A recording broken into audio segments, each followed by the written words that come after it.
The surgeon asked me a question. I remember his voice clearly.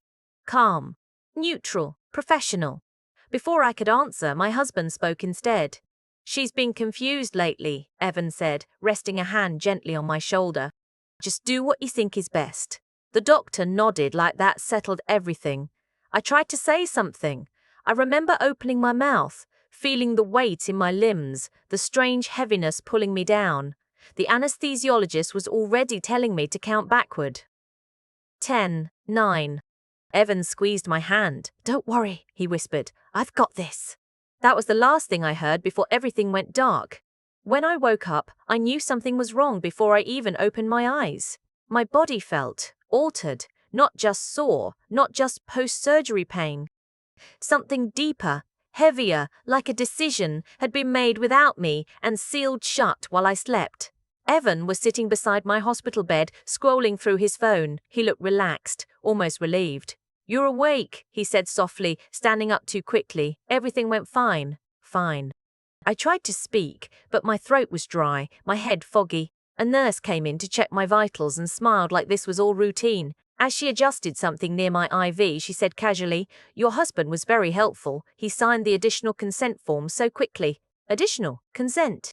Those two words cut through the fog instantly. What? Additional? I asked. The nurse paused for half a second too long. Oh, she said carefully. The doctor will explain everything. Evan cleared his throat. You should rest, he said. You're still groggy. But I wasn't confused. I was terrified. I trusted Evan with my life. 8 years of marriage will do that to you. He was the man everyone described as calm, dependable, safe. He remembered birthdays. I brought soup when I was sick, hold doors open, never raised his voice. When I started having abdominal pain, he stepped in immediately. I'll handle the appointments, he said. I'll take time off work. You shouldn't have to deal with paperwork right now. At first, it felt like care. He came with me to every doctor visit, sat beside me, answered questions if I hesitated, finished my sentences when I paused. If I described the pain one way, he gently corrected me. She means it's more discomfort than pain. If I asked too many questions, he laughed softly. She tends to worry. Doctors began looking at him more than me. At home, he told me what they thought.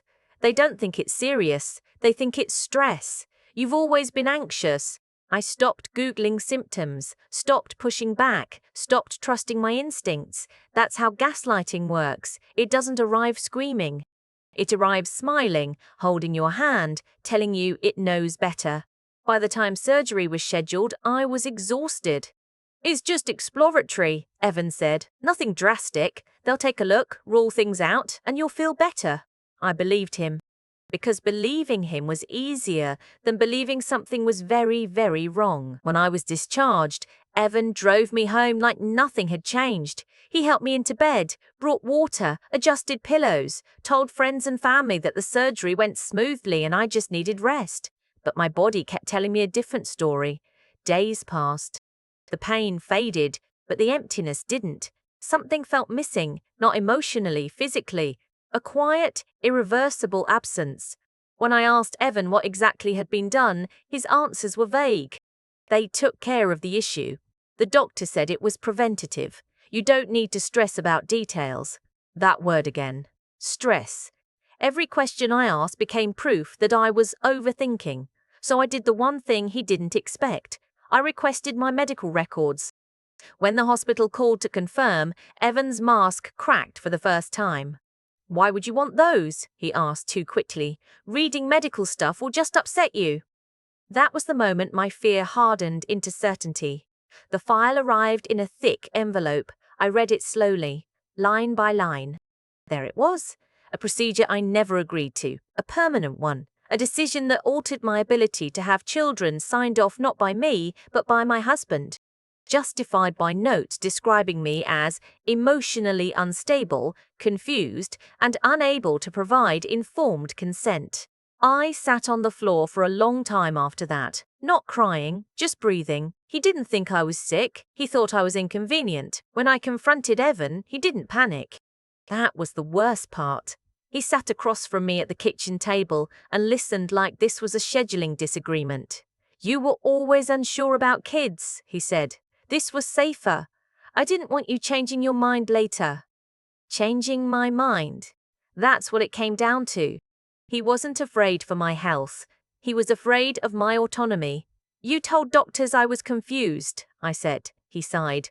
They needed context. That was the moment love died. Not with shouting, not with violence, with clarity. I didn't scream. I documented. Hospital ethics committee, medical board, legal counsel, every note, every signature, every appointment where he spoke for me. Doctors testified that they relied on his authority as my spouse. The hospital settled quietly. Policies were reviewed. Consent procedures changed. Evan tried to frame it as concern. The court didn't agree. The marriage ended without drama. No shouting matches, no apologies worth accepting. Control doesn't unravel loudly, it collapses when exposed. Recovery took time. Physical healing was the easy part. The harder work was learning to trust myself again, to believe my own perceptions after years of being told they were wrong. But one thing never came back: my silence. Because I learned something I will never forget. Love doesn't speak over you. Care doesn't erase you. And anyone who fears your choices never wants a partnership. They wanted permission. And I will never give that up again.